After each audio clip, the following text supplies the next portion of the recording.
नमस्कार। NYS India की चुनावी यात्रा पहुंची है मैहर। जी हाँ, मैहर माँ शारदा की नगरी मैहर और संगीत की राजधानी मैहर।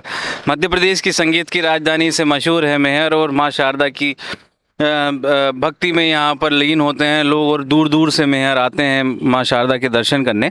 हम जानेंगे मैहर के कुछ लोगों से कि उनका क्या है मुद्दे आने वाले इलेक्शन को लेकर के। और मैहर चूंकि आज अभी घोषित हो गया है जिले के रूप में, तो जानते हैं उन्हीं से कि क्या है उनके मन में। और काफ़ी लोग हमारे साथ जुड़े हुए हैं। आप देख सकते हैं कि मैहर के स्वागत द्वार के पास हम लोग खड़े हैं। मैहर हम लोग मैहर में पहुंच गए हैं। तो आपसे मैं चालू करूंगा। सर, आपका नाम बताइए। मेरा नाम प्रांशु सेन है। अच्छा, आप युवा हैं आशु भाई, आप मैहर के स्थानीय निवासी हैं। मैहर को जिला घोषित हो गया है, आप खुश हैं? जी हाँ, खुश हैं। अच्छा, अब मैहर में क्या है मुद्दे इस बार विधानसभा को लेकर के, आप बताइए। जी, अब वही है जो पार्टी जो इसकी लहर चल रही है वही जीतेगी। अपन तो बीजेपी है, बीजेपी का वोट देंगे। अच्छा अच्छा अच्छा। जी, तो लहर किसकी है फिर? लहर हो गया वही बीजेपी की चल रही है। अच्छा, बीजेपी की चल रही है। आप बताइए सर, आपका क्या नाम है? शुभम कुशवाहा। अच्छा, शुभम, आप बताओ कि क्या है मुद्दे इस बार। आप युवा हो मैहर के, आप बताइए कि क्या है मुद्दे इस बार विधानसभा। सर, इसमें देखिए यहाँ पे मुद्दे तो अभी काफ़ी सारे रहे हैं। वैसे भी इतना ज़्यादा विकास हुआ नहीं मैहर का। मतलब एक हिसाब से देखा जाए तो बहुत ही कम हुआ है। तो जिला अभी जो बना है उसकी वजह से हो सकता है काफ़ी विकास हो, लेकिन फिर भी जो भी हुआ अभी जब जितना भी हुआ है तो मैं तो बीजेपी को ही सपोर्ट करूँगा और किसी पार्टी को अभी नहीं देखना चाहूँगा कि यहाँ भी आए या फिर इंडिया में जो भी रहेगा तो बीजेपी ही रहना चाहिए मेरे हिसाब से। अभी एक पंचवर्षीय और भी मतलब चांस देना चाहिए लोगों को। क्या इतने सारे काम हुए हैं, लोग को अभी इतना ज़्यादा पता नहीं है कि क्या क्या हुआ है। थोड़ा सा टाइम लगता है। अब 60 साल 70 साल अगर कांग्रेस को दिए हैं तो बीजेपी को भी टाइम देना चाहिए मेरे हिसाब से। मेरी सोच यही है। अच्छा, आप बताइए सर, आपका नाम बताइए। पंकज कुशवाहा नाम मेरा। अच्छा, पंकज जी, क्या है इस बार मैहर के मुद्दे, और दूसरा क्या है मैहर को लेकर के इस बार? युवा आप हैं और मैहर अब चूंकि अब हो गया है जिला, तो क्या यहाँ के लोग खुश हैं? बिल्कुल खुश नहीं है इससे। सबसे बड़ा मुद्दा तो बेरोजगारी है। आज युवा पढ़ लिख के माँ बाप इतने महंगी आज स्कूलों में पढ़ाते हैं, बड़ी कॉलेजों में पढ़ाते हैं, लेकिन आज तक जब नौकरी की बात आती है तो कोई सरकार ने नौकरी किया नहीं। आज स्कॉलरशिप नहीं आ रही, ओबीसी छात्र इतना परेशान है, डेली छात्राएं आंदोलन कर रही हैं। ये सब जिला बनने से क्या है, जिला तो घोषणा कर दे लेकिन उसका क्रियान्वयन भी होना चाहिए, अच्छा विकास भी होना चाहिए, सड़कें, हॉस्पिटल, स्वास्थ्य, मतलब बहुत सारी समस्याएं हैं। जिला बनने बस से कुछ नहीं। सबसे बड़ी चीज़ तो है बेरोजगारी। आज लड़के बच्चे पढ़ लिख लिए हैं पूरे क्षेत्र के, अब जाएँ तो जाएँ कहाँ? हर साल 4 लाख 5 लाख युवा निकलते हैं, लेकिन अब नौकरी नहीं है उनके पास। बस उनको सिर्फ धर्म के नाम से बीजेपी सरकार जो है सिर्फ धर्म के नाम में डाल। धर्म से कुछ नहीं होने वाला जब तक उनके पास पैसा ना आएगा, माँ बाप पढ़ाए लिखाए उनको। अब उनके लिए रोजगार भी चाहिए। जब पैसे आएगा, जब बच्चे के पास पैसा आएगा तो अच्छी शिक्षा मिलेगी, अपने आने वाले भविष्य पीढ़ी को देगा, तब तो होगा। अच्छा, मैहर में व्यवस्था रोजगार को लेकर के नहीं है यहाँ पे, चूँकि यहाँ पे एक टूरिस्ट प्लेस है बहुत बड़ा। यहाँ पर लाखों की तादाद में यहाँ पर हर रोज लोग आते हैं मैहर में माँ शारदा के दर्शन करने। तो रोजगार को लेकर के क्या मैं यहाँ पर? रोजगार के लिए कुछ नहीं है। उनके अगर विधायक सांसद के रिश्तेदार हैं तो बस उनके लिए है रोजगार।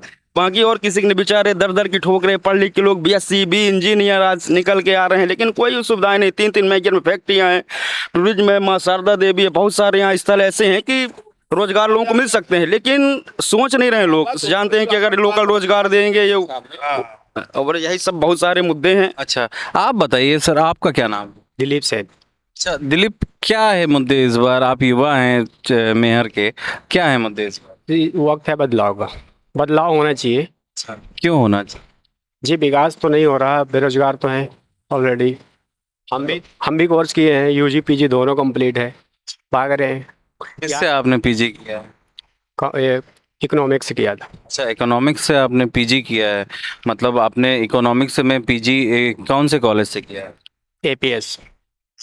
मतलब APS University Rewa, Awadhesh Pratap University की आप बात कर रहे हैं, तो आप वहीं से रह कर के आपने पीजी किया? नहीं, Maihar College, Vivekanand College. Maihar College से किया है। तो क्या है रोजगार आपको? अभी भी आप रोजगार की तलाश में हैं या कोई कंपटीशन एग्जाम की तैयारी? कंपटीशन की तैयारी चलती है। किसकी तैयारी? आप रेलवे की चलती है। रेलवे की आप कर रहे हैं। आए दिन अनियमितताएं जैसे मध्य प्रदेश में अगर देखा जाए तो एग्ज़ाम को लेकर के हम लोगों को देखने को मिलता है। आपने पटवारी का एग्ज़ाम दिया था? जी नहीं, रेलवे के अलावा कंपटीशन नहीं करता। अच्छा, केवल आप रेलवे का देते हैं? रेलवे के जो एग्ज़ाम होते हैं वो टाइमली होते हैं? जी आप उनसे सिस्टम से ठीक हैं आप? ठीक। कुछ और लोग हैं सर, मैं आपसे आपका नाम जानना चाहता हूँ। मेरा नाम मुनींद्र पटेल है। अच्छा, आप बताइए कि आप क्योंकि काफ़ी अनुभवी हैं, मेहर को लेकर के क्या है इस बार मुद्दे, और मेहर में चूंकि अब जिला बन गया है तो क्या इसके बाद आप देखते हैं कि यहाँ पे बदलाव होना चाहिए, और क्या आपकी सोच? बदलाव तो होगा, निश्चित होगा।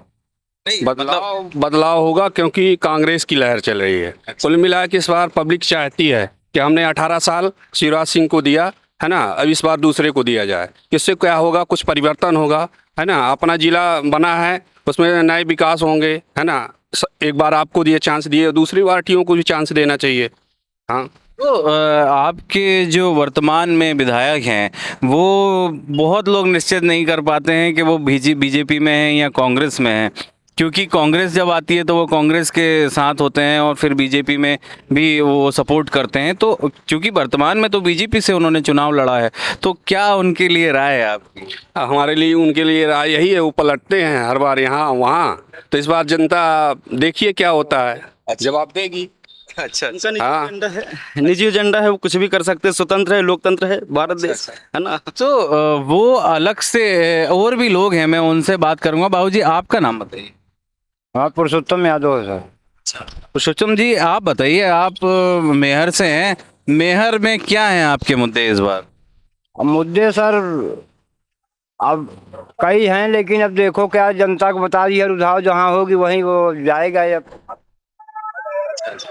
मतलब जो जनता जिस ओर जाएगी आप हाँ उस ओर ही आप जाएंगे? हाँ, वही ओर जाएंगे भाई। अच्छा अच्छा। सर आप बताइए, आप इधर आ जाइए थोड़ा सा, क्योंकि रोड चल रहा है इधर। आपका नाम बताइए। नीरज कुशवाहा। नीरज जी, बताइए आपके क्या मुद्दे हैं? आप युवा हैं, मेहर के रहते हैं। मेहर अब चूंकि अब जिला बनने जा रहा है, घोषित हो गया है, आप बताइए क्या मुद्दे? मुद्दा तो यही है कि यहाँ का विकास हो, ये नहीं कि कोई कह दे कि ये चुनाव कि हम आपके साथ हैं। ये कौन सा है चुनाव भाई? इसके मुद्दे में हो कि विकास हो, कोई काम मिले। ये नहीं कि किसी को 300 रुपये मिलता है काम कराने के बाद, उसको पैसा भी नहीं देते, मार के भगा देते हैं। काम बड़े बड़े यहाँ आदमी हैं, लेकिन पैसा किसी को मिलता नहीं है। पैसा किस चीज के लिए आप? मतलब किसी भी अपन किसी के यहाँ काम करने गए, बेरोजगारी तो है, लेकिन लेबर चार्ज मिल करने के बाद पैसा ही कोई नहीं देता यहाँ। अच्छा, क्यों नहीं देता है? जब आपसे काम करवा लिया तो आपको पैसे तो देता होगा। गिरी चलती है वही कि हम इससे आदमी हैं, उसके आदमी हैं। विधायक मंत्री बनने के बाद यही सब होता है यहाँ। तो जब आपने मजदूरी यहाँ जहाँ से काम आपने कर लिया तो वहाँ पर आपको पैसा नहीं दिया जाता? ये तो कुछ अजीब सी बात है, ऐसा कैसे हो सकता है? अरे होता है, क्या नहीं होता? ऐसा क्या? दमदार लोग हैं, नहीं देते। अच्छा, हाँ, दादागिरी, गुंडागर्दी। तो मतलब काम हम इसके आदमी, हम उसके आंधी न देंगे, क्या कर लोगे? गरीब आदमी क्या करे बेचारा? जो गरीब है, जो 300-200 कमा रहा है, वो क्या कर सकता है?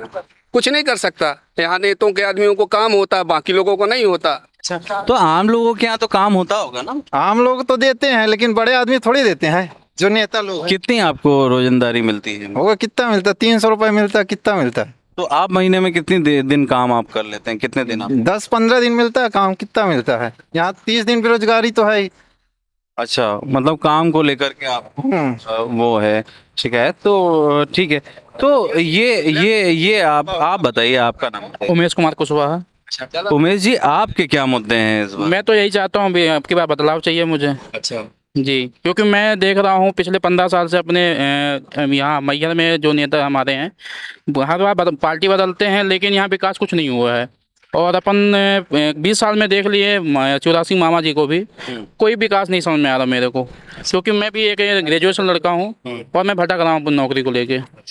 तो क्या आपको समझ में नहीं आ रहा है विकास? मैं देख रहा हूँ कि देखिए, अगर कोई पार्टी कंटिन्यू एक ही सत्ता पे रहती है, वो अपना सत्ता मतलब कुर्सी जमा के रखती है, फिर वो किसी को बढ़ने भी नहीं देती। तो मैं ये चाहता हूँ, अगर पार्टी बदलेगी तो निश्चित ही विकास होगा, और विकास होगा तो लोगों को रोजगार भी मिलेगा। जी,